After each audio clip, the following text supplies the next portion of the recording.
Bienvenidos a una nueva versión del video podcast de la Fundación Patrimonio Fílmico Colombiano y Canal Zoom.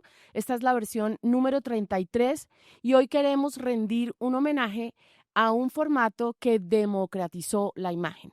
El Betamax está cumpliendo este año 50 años. Y para celebrar esta existencia, hoy, por supuesto, digamos que preservada por la Fundación y por algunos otros archivos que aún conservan el formato, tenemos dos invitados muy especiales. El primero de ellos, Dago García, y el segundo es nuestro subdirector técnico, Jorge Mario Vera. Dago García, aunque no necesita mucha presentación, es comunicador social del Externado de Colombia, es libretista, productor, director de cine, teatro, series, webs, ha sido guionista de televisión, teatro, cine desde la década de los 90, ha escrito y producido más de 46 telenovelas como Pedro el Escamoso, Pecados Capitales, escritas en sociedad con Luis Felipe Salamanca, es autor y director de varias obras teatrales, Hombre con hombre, mujer con mujer, Bonita pero complicada, y La historia ilustrada del sexo con César Betancourt, Cepedan tablas, entre otras. Ha sido premiado por varios medios nacionales y latinoamericanos. En el 95 creó la productora distribuidora cinematográfica Dago García Producciones Limitada. Ha sido productor y guionista de más de 52 películas hasta el momento y varias que han sido las más taquilleras en la historia del cine colombiano, como La pena máxima y la saga del Paseo. También coproductor de películas como Todos tus muertos, El valle sin sombras, El abrazo de la serpiente, Pájaros de verano, Matar a Jesús, Monos y Los reyes del mundo, entre otras. Su película El olvido que seremos ganó el premio Goya, el Platino, y estuvo en la selección oficial del Festival de Cannes. Actualmente es vicepresidente de producción y contenidos de Caracol Televisión. Jorge Mario Vera, que es el otro invitado de hoy, es reconocido fotógrafo, director de fotografía, presidente de la Asociación de Directores de Fotografía Cinematográfica de Colombia, ADFC, con una sólida trayectoria que combina la creación audiovisual con la preservación del patrimonio fílmico y fotográfico. Jorge Mario ha liderado procesos de conservación en instituciones como Señal Memoria de RTBC y en la Fundación Patrimonio Fílmico Colombiano, además de restaurar películas icónicas de directores como Sergio Cabrera, Víctor Gaviria y Ciro Durán. Su carrera, nutrida de estudios en Bogotá, Nueva York, La Habana, Buenos Aires y Bolonia, le ha permitido moverse con maestría en el cine, la publicidad y la televisión, trabajando con productoras y marcas internacionales, al tiempo que desarrolla una extensa filmografía como director y director de fotografía. Estos son nuestros invitados de hoy y bueno, creo que este tema que nos convoca hoy es un tema súper interesante, tanto desde la perspectiva técnica, que va a ser seguramente la que abordemos más con Jorge Mario, como desde la perspectiva del impacto social que tuvo en el escenario mediático la incursión del famoso Betamax. El Betamax fue lanzado al mercado japonés el 10 de mayo de 1975, después de ser anunciado por Sony el 16 de abril de ese mismo año. Este formato de video analógico fue pionero en la industria de la grabación del video casero y tuvo una gran importancia en toda la industria de la tecnología audiovisual. Y allí quisiera arrancar por el tema técnico, Jorge Mario, y que habláramos un poco de esas características y ventajas que el Betamax propone al mercado. Luego vamos a ver que pierde un poco la pelea con el VH, pero digamos que en su momento eh, tuvo una mayor calidad, una calidad superior de imagen y sonido, que eso era un tema clave en el momento. Era un diseño mucho más compacto y eficiente. Y bueno, tenía innovaciones también en el mecanismo de carga, que eso me parece interesante, como que abordemos esas características técnicas que significaron un avance tecnológico y que obviamente le dieron vida y alguna duración histórica que hoy estamos celebrando a este formato. Bueno, Alexander, gracias. Yo creo que el Betamax es un cincuentón que murió a los 40 realmente. Es decir, el Betamax realmente murió en el 2015 cuando la marca Sony decidió dejar de producir videocintas. Es decir, estamos hablando 10 años agonizantes de la muerte del Betamax. Entonces, son 10 años de agonía que ha tenido el Betamax desde el 2015 al 2025. Pero el Betamax es un formato muy importante, no solamente desde el punto de vista técnico y tecnológico, sino también desde el punto de vista de todo el impacto que creó.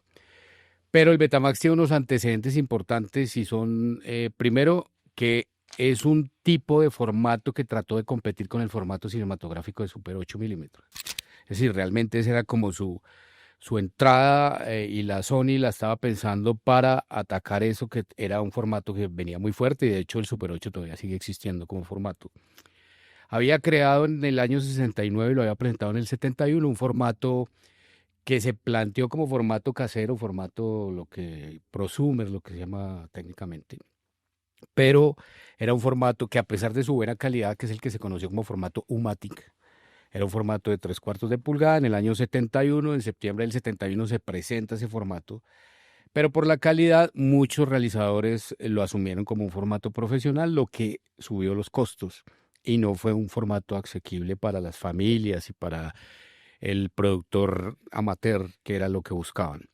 Es decir, ese nicho inicial de mercado que sí se Murió había un pensado, poco, murió. pero la Sony tuvo una ventaja, que ese formato creció bastante, porque además fue un formato que aportó dos cosas: independizó la señal de imagen frente a las dos señales de sonido y creó el concepto de cassette. ¿Sí? De cassette, el videocassette, lo que más adelante va a estar integrado y que se va a conocer como camcorder, es decir, donde se integra la imagen y sonido en un solo soporte. Pero el concepto de cassette que introdujo el Umatic, fue una transformación total, porque antes las cintas eran cintas de carrete abierto, de 2 pulgadas, de pulgada. En paralelo, en Holanda, la Philips estaba desarrollando el VCR. El VCR realmente es el primer formato casero que existió similar a lo que va a ser el Betamax en el año 75. Lo que pasa es que también los costos eran bastante altos. Y el problema es que en Europa el sistema PAL, que era el sistema de lectura de la información electrónica, pues era mucho más cerrado que el sistema NTSC. Entonces la Sony se dedicó exclusivamente a diseñar un sistema casero NTSC y ahí es donde surge el Betamax. El Betamax es una cinta de media pulgada con un plástico tipo Mylar y con unas partículas de óxido ferroso que, para hacer una calidad de formato casero, eran de bastante buena calidad. Entonces ya de entrada ese formato gustó bastante. E, la Sony ya en el 75 presenta los grabadores, pero en el 76 presenta el Betamovie, es decir, la forma de grabación en una cámara. Y es casi que el primer diseño de cámara camcorder, es decir, yo puedo grabar imágenes, pero simultáneamente me está quedando grabado el sonido en una cinta de video magnético. Entonces realmente fue una transformación total la que hizo la Sony y redujo el tamaño de la cinta de 3/4 de pulgada a media pulgada. Entonces eso ya abarataba los costos, sintetizaba muchos de los procesos y se mantuvo realmente muy, fuerte, hasta que en el 76 aparece el VHS, ¿sí? Que es como la competencia que saca la marca JVC y la marca Panasonic para, atacar directamente la creación de Sony. Aunque para Sony ese era uno de sus menores nichos de mercado, pues ellos tienen otros mercados profesionales.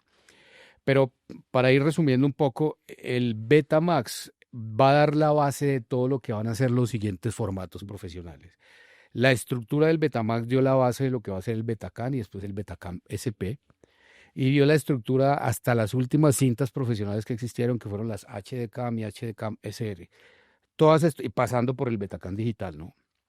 Toda la estructura de esa tecnología que va a venir y que se va a desarrollar profesionalmente está basada en el Betamax.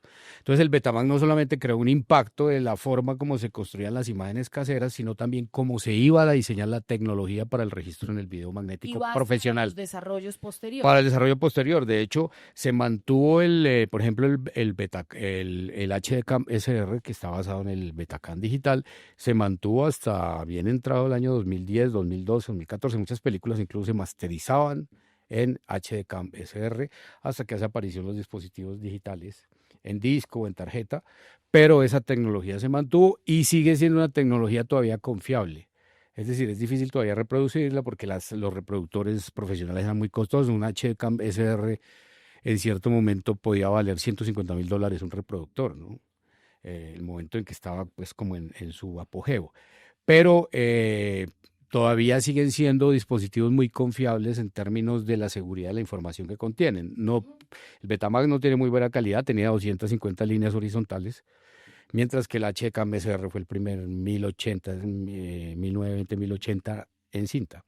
Entonces, son características heredadas del origen en el Betamax. Entonces, el Betamax realmente transformó esas dos vertientes. Uno, la parte tecnológica y la evolución de lo que va a ser la tecnología del video profesional, y por otro lado, el registro casero. Pero que además no era que yo podía grabar mis imágenes, sino que yo podía grabar lo que yo quería de la televisión. Entonces podía poner a grabar el partido o la telenovela que quería guardar. En ese momento estaban cogiendo mucha fuerza los videoclips, los videos musicales. Entonces yo grababa el video de Michael Jackson o el video de Cyndi Lauper o de la que fuera. Vamos a hablar de ese punto en específico más adelante porque de alguna manera eh, el Betamax es como el origen de las posteriores tiendas de alquiler que a su vez son el origen de las hoy plataformas. Pero Jorge Mario ha dicho una cosa que me da pie, Dago, para hacerte una pregunta. El nicho de mercado era un poco el reemplazo del Super 8. Cuando nosotros abordamos el tema de los archivos familiares, generalmente la gente tiene grabaciones en Super 8, tiene filmaciones en Super 8, para ser más exactos. Y vemos que evidentemente lo hacían muy pocos, es decir, tenían muy pocas personas acceso a poder tener filmaciones de la primera comunión o de el matrimonio de los padres en Super 8. Era costoso. El Betamax, y lo comentábamos ahora, de alguna manera genera una democratización del acceso, pero también del protagonismo de las personas en esas grabaciones. Y allí quisiera como ver tu punto de vista en ese sentido, es decir, cómo el Betamax, que tiene sin lugar a dudas unas innovaciones tecnológicas, también genera un impacto social gigantesco, porque la gente empieza a poderse ver y a poder grabar lo que quiere ver de sí mismo o los eventos que quiere registrar de su vida. Sí, la aparición ya de la grabación de eventos familiares o de vida cotidiana es posterior a la aparición del Betamax. El Betamax como reproductor y como un artículo, un electrodoméstico más de la familia, aparece en un momento, pero unos años después aparecen las primeras cámaras de grabación doméstica. La grabación de la cotidianidad era posible solamente con la tecnología del Super 8, que era súper compleja, como siempre ha sido complejo el cine de cinta. Es una cosa en la cual usted no sabe lo que está haciendo porque tiene que hacer unos cálculos de luz, de sensibilidad de la película, de diafragma y los procesos para revelado, copiado y sonido óptico se hacen fuera del país. Entonces era una tecnología no solamente aparatosa, sino costosa. Entonces realmente quienes tenían registros de vida cotidiana, de vida familiar, eran las clases altas, pero la clase popular no. Cuando aparecen las cámaras domésticas, todavía no es que el grueso de la población adquiera la cámara doméstica, eso también es muy posterior. Realmente lo que aparecen es gentes que tienen las cámaras y ofrecen sus servicios de grabación de esos eventos a unos costos totalmente racionales.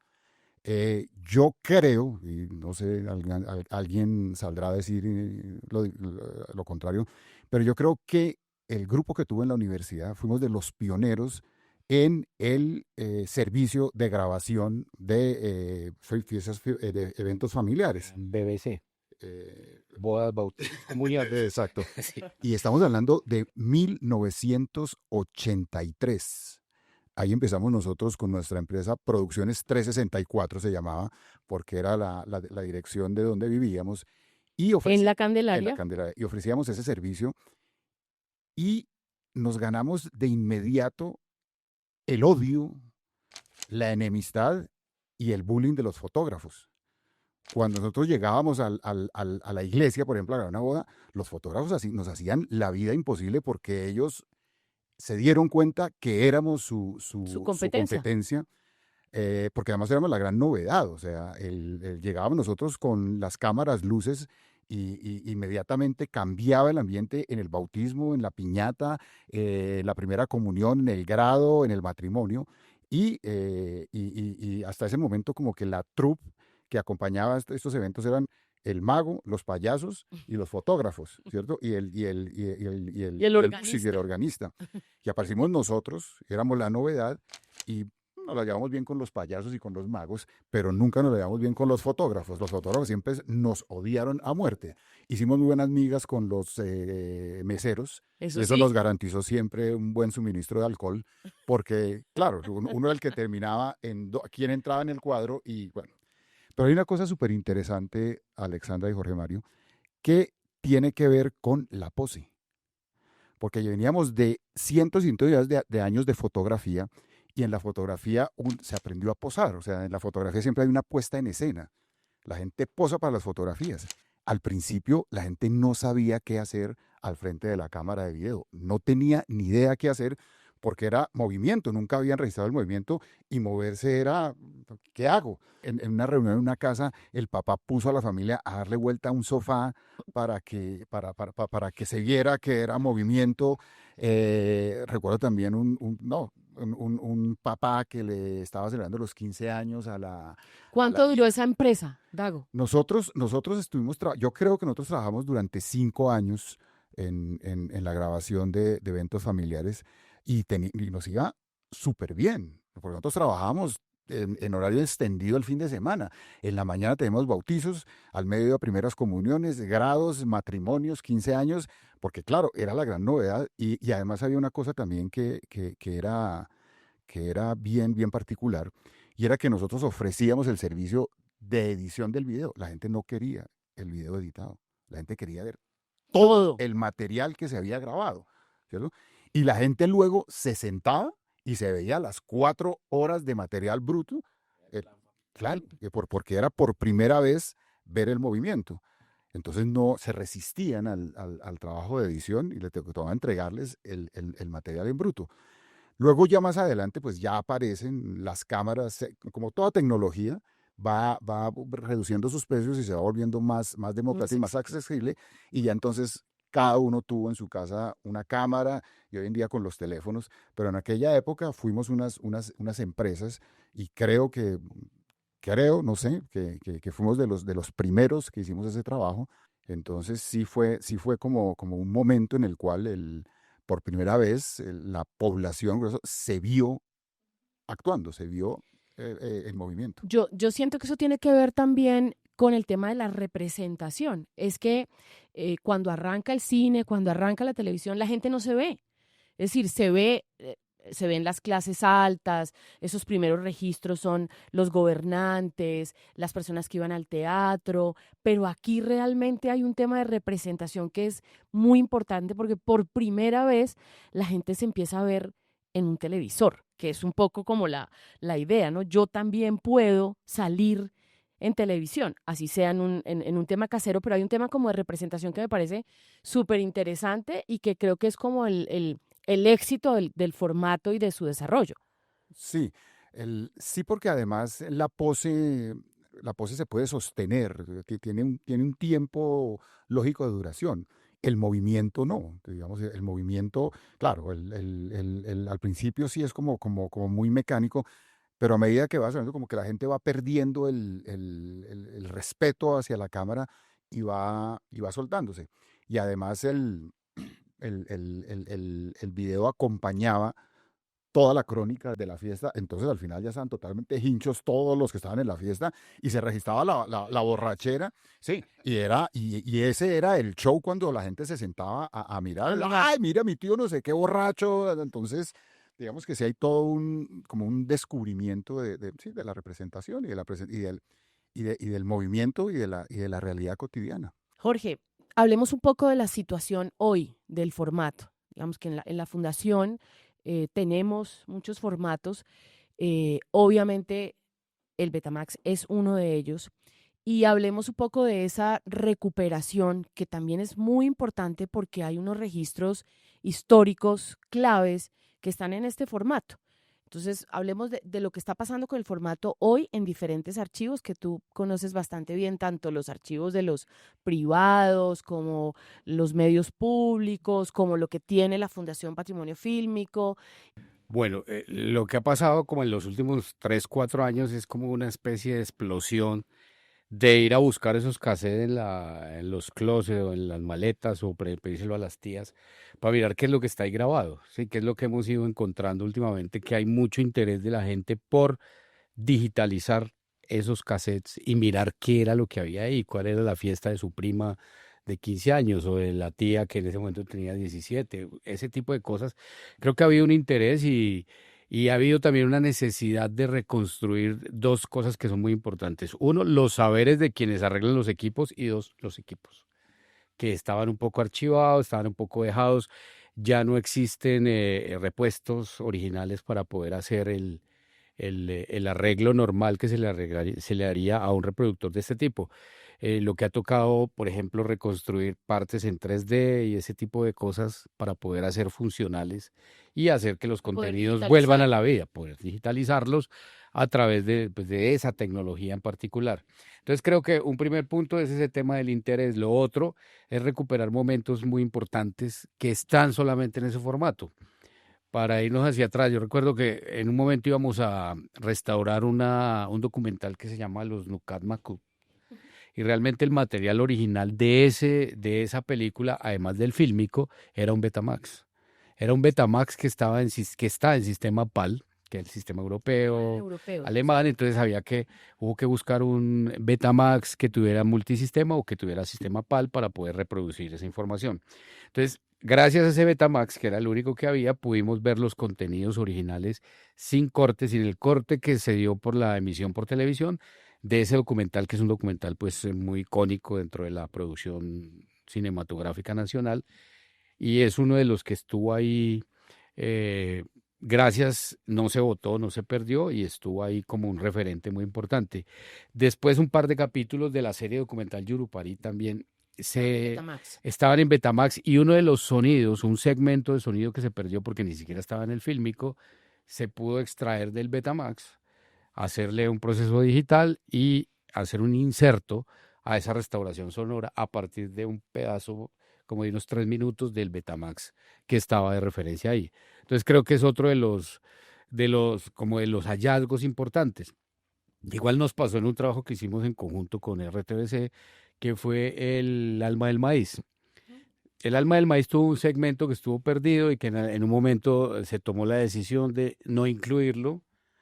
Se tomó la decisión, me refiero a la directora, al guionista, etcétera, de no incluirlo entre la restauración final porque no estaba ese segmento y no, en teoría, pues no Sí, hacía porque falta era un narrativamente de un fragmento de personaje 20 que segundos, corría, sí, sí.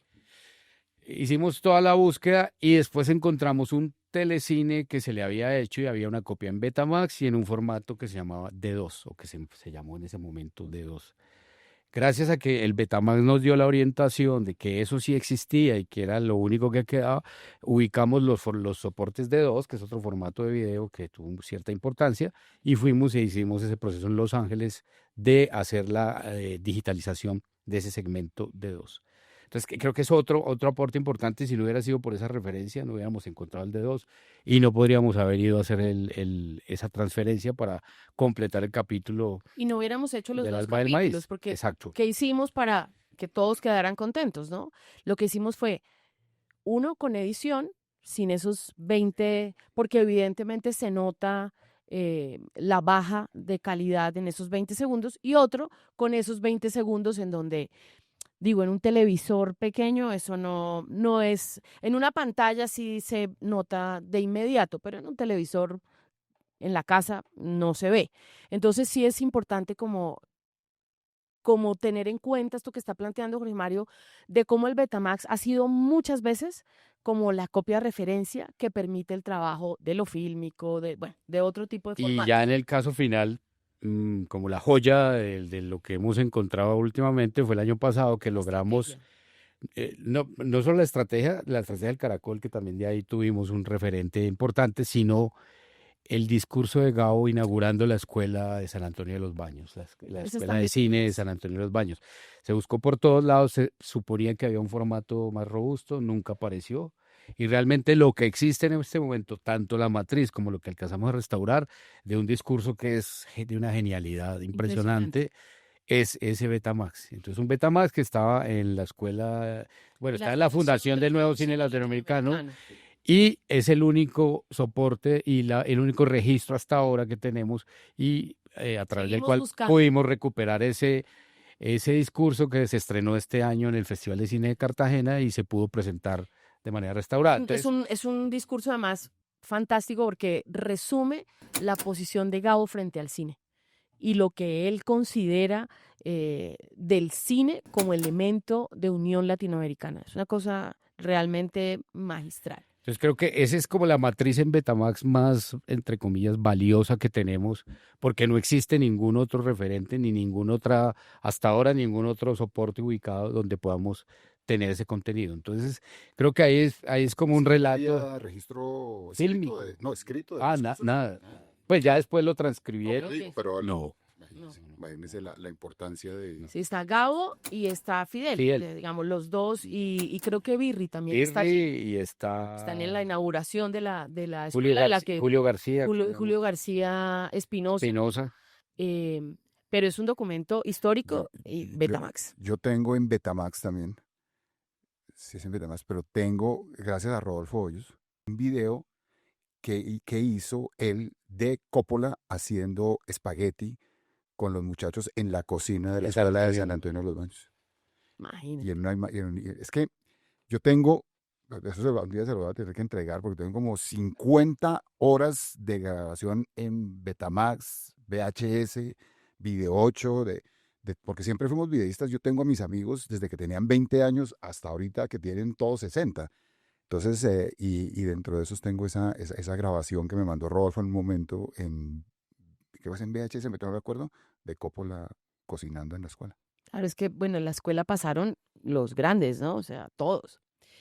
Dago, yo quiero que hablemos ahora de la transición de estas grabaciones caseras a lo que terminó siendo como el negocio de renta de películas. Es decir, otro ritual. Estamos hablando, ya hablamos del ritual 1, que era la grabación casera, y el otro ritual que alcanzamos a recordar los que estábamos aquí era como el viernes llegar a los distintos negocios que existían en ese momento en Colombia a aperarse de películas para el fin de semana. Entonces hablemos como de esa transición y del papel que juega el Betamax allí. Yo creo que el Betamax inaugura el proceso en el cual estamos hoy en día, en que siento que hay una división en la narrativa entre las películas que cuentan historias y las películas que ofrecen espectáculos sensoriales. Yo creo que el cine, gracias a ese proceso, dio una vuelta de 360 grados y volvió a su origen. El cine originalmente no surge como un arte narrativo. El cine empieza como una atracción de feria y el cine empieza como un espectáculo visual. Su contacto con la narrativa es tardío, es como 10 años después empiezan a contarse por primera vez historias en el cine, y de hecho hay grandes cinematógrafos que sostienen que lo peor que le pasó al cine fue en convertirse en contador de historias. Peter Greenaway lo dice. Peter Greenaway dice que el cine narrativo es una claudicación de un arte visual a la literatura, que quien cuenta historias de literatura, el cine es un arte visual, no tiene por qué contar historias. Y eso lo estamos viviendo hoy en día. Hoy en día, gracias al desarrollo de la tecnología y de las plataformas, si usted quiere ver una buena historia, la puede ver en su casa. En unos televisores hoy en día, con unos formatos gigantes, con unos sistemas de sonido que permiten que la experiencia sea buena en términos de recepción. Y realmente la gente está yendo a cine, el grueso del público, a películas que le ofrecen experiencias que no puede tener en su casa. El surround, la tercera dimensión, la silla que se mueve, en fin, la tecnología. Entonces, hoy en día sí, ese es uno de los grandes problemas que está experimentando las cinematografías como por ejemplo la nuestra, que no tenemos la capacidad de hacer ese tipo de cine, y es que realmente la gente no está yendo a las salas de cine a ver historias, sino a asistir a una experiencia sensorial. Y en las historias las ve en su casa porque además ya sabe que las películas que se estrenan en el cine tarde o temprano llegan a la plataforma. Ese proceso comenzó con el Betamax, con lo que decías, con la posibilidad de acercar la experiencia de recepción audiovisual a la experiencia del libro. Porque finalmente lo que permite las plataformas y lo que permiten estas tecnologías es que las decisiones de dónde, cuándo y cuánto veo del audiovisual ya no estén en manos de los distribuidores y los exhibidores, sino en manos del usuario. Cuando sacabas la película, podías verla a las 3 de la mañana y ver 20 minutos de la película y acostarte y seguir al otro día.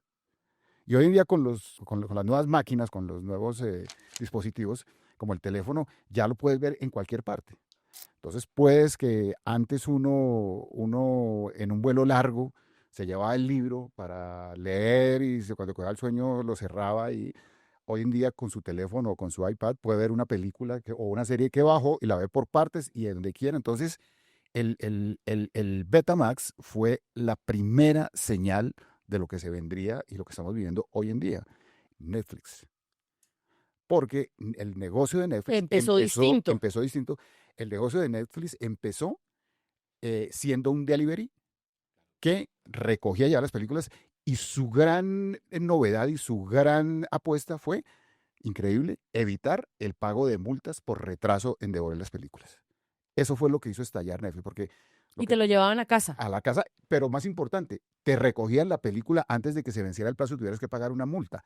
Ese fue el gran Acierto. La estrategia de Netflix, porque, como decías tú, uno se iba el viernes y se aperaba de películas Y se y le lo olvidaba se después, me sí. olvidó que hay que pegar esta Y pagué multa, multas. y pague multas y pague multas. Netflix tuvo ese gran acierto que fue recogerla, pero sobre todo entregarla a tiempo y evitarle la multa, sanción. la sanción. Así empezaron. Y eran muchachos ni siquiera en moto, en bicicleta, que recogían la película y luego iban, uno la dejaba en el buzón y ellos la entregaban. Yo recuerdo además que el sitio de alquiler también se volvió como un escenario social. Claro. Entonces uno veía qué gente estaba viendo qué tipo de películas. Era todo un escenario de experimentación social. Género de película que estaba Exactamente, mirando allí claro. mi Y vecino. que cambie, y lo más interesante era mirar la sección porno, ¿no? Claro. Porque así era toda una vez Sí, que sí, se atrevía a ir y luego llegar a la Incluso caja tenía a pagar como una película pared más alta la que era Claro. para que la gente entrara y quedara ahí como- Claro, y en ese momento, pues uno porno había visto en el Teatro Imperio, en el Teatro El Regio, las colegialas pecan y todo el rollo. como un Pero, Pussycat. pero más que, o sea, el problema no era tanto escuela película, sino en la caja, porque en la caja estaba haciendo fila todo el mundo y la cajera pues tenía que ver con esas que vino. La portada de la película que era Sí, eso me parece. evidente. Eso era súper interesante, ver ese experimento social de qué gente estaba en qué secciones y ver a la gente pendiente de esos otros. Yo quisiera preguntarte, Jorge, sobre el tema que estabas hablando de cómo han logrado recuperarse joyas a través del formato. Lo que quiero preguntarte es, ¿qué pasa cuando se digitaliza el Betamax? Es decir, ¿cómo es la calidad de ese material de origen? Y qué tipo de trabajos posteriores se hacen ya en términos de restauración digital, no solo de digitalizar, sino qué tipo de trabajos requiere, porque evidentemente hay formatos que requieren más. El problema es que las calidades se van analizando de acuerdo a las situaciones cotidianas que están ocurriendo ahora. Por ejemplo, ahora mirar la imagen de Betamax con los ojos de un 4K, que es No, como un pues, estándar sí, actual y que el ojo se ha ido entrenando aparentemente se ha ido entrenando porque en los celulares vemos cosas horribles todo el día y no hay problema en calidad. Pero ese aparente entrenamiento del ojo hace que uno vea una imagen de Betamax mucho más degradada, con menor color, con muchos artefactos electrónicos.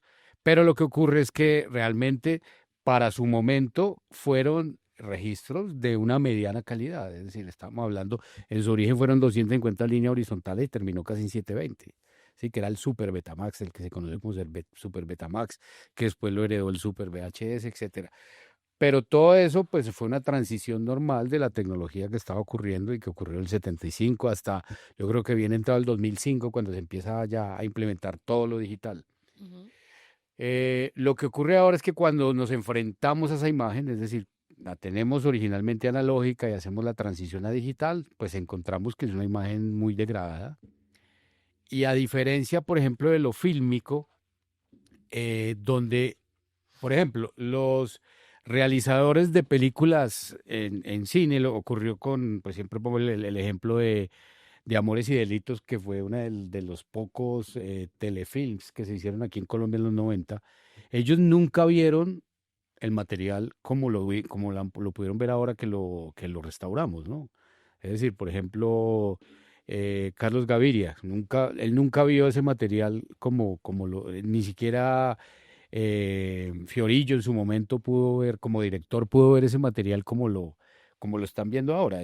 Eso No, mismo, no, y los fotógrafos siempre lo que plantean es como eso lo hice yo. se Sí, potencializa el trabajo que hicimos de una manera impresionante y por supuesto luce mucho claro. más la fotografía, luce mucho más, o sea, Ay, eh, hace poco tuve una experiencia, hace poco no, la semana pasada tuve una experiencia, vi Roma Ciudad Abierta en la copia que tienen en Criterion, en la plataforma de Criterion, y Roma la Ciudad Abierta siempre me ha parecido una película difícil, una película muy oscura, una película siempre, y esa copia que tiene Criterion es totalmente, mejor dicho, siento yo que ahí Rossellini pudo, lástima lo que te dicen, nunca vio la película como él hubiera querido verla y es otra película. Se ve la película y al verse la película adquiere otra dimensión. Y genera otras Pero, sensaciones, pero otras mire, yo me había percepciones visto distintas. antes 2 veces y las 2 veces y cuando me dijeron, oiga, es que tenemos un pequeño ciniclub ahí, vamos a ver otra ciudad, Roma Ciudad Abierta. No, yo ya la vi, no sé, no, pero acompaño, la ve. Es otra es otra película película. y es una película súper entretenida, es una película súper profunda, es una película, es que en mi vida profesional un poco lo que he venido descubriendo es el poder dramatúrgico de la fotografía y de la imagen y de la luz. Porque normalmente se ha asumido que la dramaturgia es el texto, que la dramaturgia es la estructura dramática, que la dramaturgia es el guión. Pero tanto el sonido como la música tienen un poder dramatúrgico impresionante. Y en esa experiencia, viendo el Roma Ciudad Abierta, dije, aquí compruebo, ¿sí?, que la imagen y la calidad de la imagen terminan convirtiéndose en un elemento que le suma a la dramaturgia de la historia. Sí, Claro. sin embargo, yo peleo un poco con el consumo casero, me parece que le quita un poco ese ritual, ¿me entiendes? O sea, ese consumo casero, de alguna manera también ha ido en detrimento de toda esa ritualidad de la magia del cine en términos de la fotografía, en términos de la música, que no es lo mismo, sin duda alguna, así uno tenga muy buen televisor en la casa que en un teatro. Perdona, ¿Lo un momentico. comparten o? Yo la verdad creo que el Betamax y estos formatos caseros hasta llegar al Video 8 y todos estos, sí generaron una estética de la imagen particular. Es decir, uno ve un Betamax, incluso hay muchos realizadores que mezclaron 35 con registros caseros en VHS, por ejemplo, que fue el que más se usó. Pero creo que eso sí genera una forma distinta de crear las imágenes y una forma distinta de percibir las imágenes a partir de la forma como se crea. Es decir, uno ve la textura del Betamax, ve el color del Betamax, ve cómo se estallan los blancos en el Betamax. Y creo que eso le da no sé, es otra forma de pintar. Es decir, es otra forma de hacerlo. Puede que sea un pintor más de brocha gorda el que está haciendo eso, sí, porque no es en la mayoría de los casos un profesional. Pero creo que sí es una estética, que es una estética que creo que hay que valorar mucho. Es un poco, es una especie como de Polaroid en el caso de la fotografía fija, pero hecho en imágenes en movimiento. Y creo que eso en cierto momento, y creo que ahora más, le estamos dando una valoración importante. Es decir, una valoración que antes se creía como simplemente un registro casero, un registro amateur que estaba ahí y que no aportaba nada. Pero, por ejemplo, ahora como fuente histórica o fuente de investigación histórica, ver un registro de unos 15 años en el año 86, 87, nos da la idea estética, un poco sociológica, de los gustos musicales, de vestuario, de un periodo, por ejemplo, complejo en el caso de Colombia. Entonces creo que esas son unas valoraciones que nos están permitiendo ahora la tecnología actual, es decir, poder digitalizar, poder subir esto que estaba originalmente en 250 líneas, subirlo a 2K y verlo. Creo que sí nos está permitiendo un acercamiento mucho más allá de lo simplemente tecnológico. De acuerdo, como fuente histórica creo que es invaluable lo que aportan. Y, por ejemplo, para series como la primera vez, creo que es fundamental el, es decir, el poder reproducir ya con herramientas profesionales y con toda la tecnología actual esa estética, esa forma de hacerse la vida cotidiana que quedó registrada a través del Betamax. Hay una cosa súper interesante en la primera vez y es que también se registran manifestaciones, manifestaciones públicas, los estudiantes, y allí me parece que hay también como un tema del origen de lo que hoy tenemos como prosumidores, y es que cualquiera también puede ser una fuente noticiosa en un momento dado. Es decir, si bien es cierto, la serie muestra este tema de vamos a grabar el entierro, vamos a grabar la boda, también hay un registro, creo recordarlo, de marchas estudiantiles y de cómo empieza la cámara a ser un elemento de resistencia social, ¿no? Porque claro, ya cuando la policía ve la cámara, pues obviamente hay una lectura distinta de lo que puede suceder allí y eso me pareció súper interesante. ¿Estamos de acuerdo en eso? De acuerdo. Yo quisiera es volver un poquito al tema del ritual, Sí, porque creo que el ritual no se ve afectado por el contenido, porque el contenido es parte del ritual, ¿cierto? El ritual sigue siendo el mismo, la gente sigue siendo a cine, sigue entrando en un lugar artificial diseñado para ver películas. Y históricamente los contenidos, los rituales van evolucionando. El teatro, como lo conocemos hoy en día, fue el mismo ritual de los eventos religiosos. ¿Sí? Es lo mismo, es un lugar artificial diseñado para eso, donde está dividido el espacio de la representación y el espacio del consumo, donde hay un texto que se repite siempre el mismo, donde hay en el espacio de la representación una puesta en escena y un rollo. Y el ritual sigue siendo el mismo, a pesar de que el contenido del ritual cambia. Hoy en día en el cine está ocurriendo exactamente lo mismo. El contenido es parte del ritual, pero no es el ritual. Hay una cosa que hizo la dramaturgia, o esa invasión que hizo la dramaturgia del cine, y es que le dio mayor énfasis a la acción sobre las otras dos categorías dramatúrgicas, son el tiempo y el espacio, ¿cierto? Entonces, casi que y en ese sentido el reclamo de Peter Greenaway y de Tarkovsky y de Béla Tarr son grandes reclamos que dicen, todo se volvió acción y dónde queda el placer de ver y sobre todo el placer de volver concreto el tiempo. Y el Jorge, ritual sigue siendo igual ahora o cuando se alquilaba un Betamax y se iba un viernes a la casa a verlo a ver, con un par de amigos, sí. si yo te preguntara, Jorge, dos elementos concretos que tú pudieses mencionar como un aporte del Betamax a la historia, sobre todo desde el punto de vista de la tecnología eh, del audiovisual. Bueno, lo primero es que el Betamax es la base de todo el desarrollo del video analógico profesional posterior, todo, hasta su final. Incluso la estructura, por ejemplo, de las cintas LTO hoy, que es donde guardamos la información para preservar a largo plazo, tiene su base en la estructura Técnica. técnica de lo que se llama la base y el plástico de lo que fue la cinta de Betamax. Entonces creo que eso es fundamental. Y lo segundo, creo que la posibilidad de la integración, que ahora hubo un periodo que se trató de integrar todo el registro de imagen y sonido y ahora otra vez se dispersó. Pero creo que para cierto tipo de procesos fue fundamental eso que planteó, eso que se llamaba el camcorder, es decir, el poder integrar de una manera muy íntima la imagen y el sonido, que eso a veces ayuda mucho las historias. El gran drama del cine Claro. colombiano antes de los 90 era el lip sync. Lip sync, El sonido. total. Entonces, creo que así a muchos puristas de lo técnico eso no les parezca lo mejor. creo que para ciertas cosas eso sí le da una forma distinta de hacerlo. Es distinto el registro cuando yo estoy de manera integrada haciendo imagen y sonido a cuando por allá está el sonidista Sí. con su equipo y todo su combo, y por acá están los fotógrafos con su equipo y su recombo de gente. Entonces esto daba otra forma de realizar, otra forma de crear y otra forma también de resultados. ¿Qué aporta el Betamax a la industria audiovisual? No, el Betamax es el origen, como dice Jorge Mario, de todo, no solamente a nivel tecnológico, sino a nivel de las dinámicas de consumo.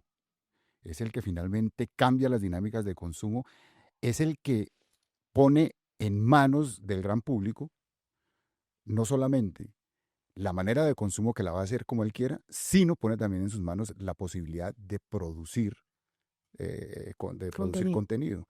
Y todo lo que estamos viviendo hoy en día, con lo bueno y lo malo que tiene, es consecuencia de ese primer formato que permitió que uno viera películas en su casa y uno grabara películas en su casa.